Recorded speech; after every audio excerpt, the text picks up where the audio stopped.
Muli, magandang hapon po sa ating lahat. Ngayon na po ang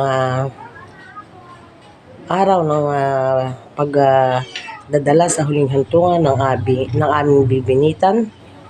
Siya po ay naghihintay na lamang ng 1 o'clock o 1:30 p.m.